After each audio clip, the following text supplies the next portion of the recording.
So one night I went out to eat with my wife, and as we were enjoying our dinner, I saw another family at a nearby table. It was a family of 5, but none of them were talking to each other.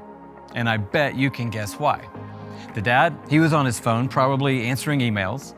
Mom was on her phone, probably checking Facebook.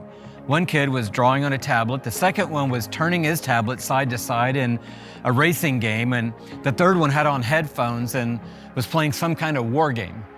This is probably not that surprising to you. Today, a lot of people have become addicted to technology.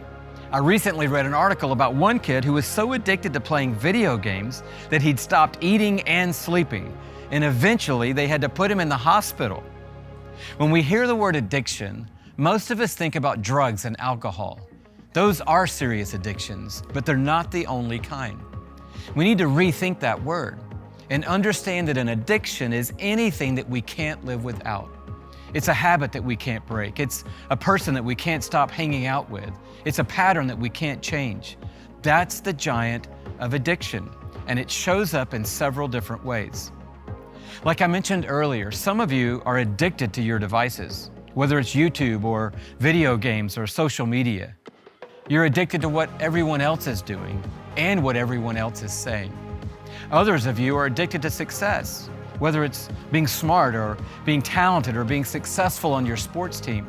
You're constantly thinking about getting better and thinking about what other people are thinking about you. And trying to earn someone else's approval, that can be highly addictive. That's because addiction is almost always linked to pain. Someone rejected us. Someone hurt our feelings. Someone told us that we're not good enough. And in the middle of feeling hurt, angry, tired, frustrated, betrayed, lost, or sad, we turn to an addiction to make us feel better.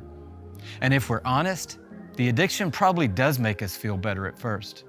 But in the long run, it will always let us down.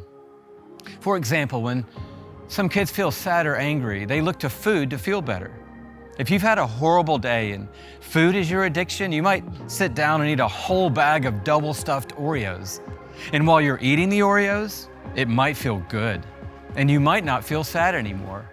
But then, later, all that sugar is going to have a bad effect on your body. You'll probably have a sugar crash, your stomach might hurt, and you might feel regret for eating so much unhealthy food. Of course, we all know Oreos are not evil, but if we don't address what's making us sad or angry, just about anything can become an addiction. Fortunately, there is no giant of addiction that is bigger than Jesus.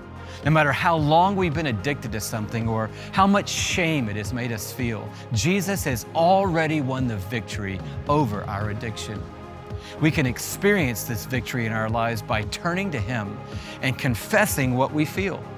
We can be honest with Jesus about what has hurt us, what is making us sad, what is making us angry, and ultimately, what we're depending on to cover up that pain. We need to bring our pain out into the darkness and into the light of Jesus.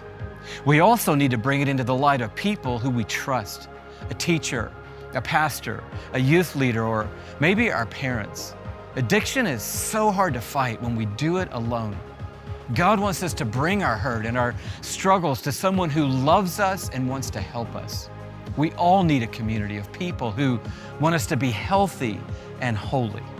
We're all going to face the giant of addiction, even though it may look a little different for each of us. But in every situation, God is able. When we bring our weaknesses to Him and discover that He makes us strong, then we can live in a way that brings glory and honor to His name. It's not only true that addiction can fall. I believe that for God to get the glory in our lives, addiction must fall.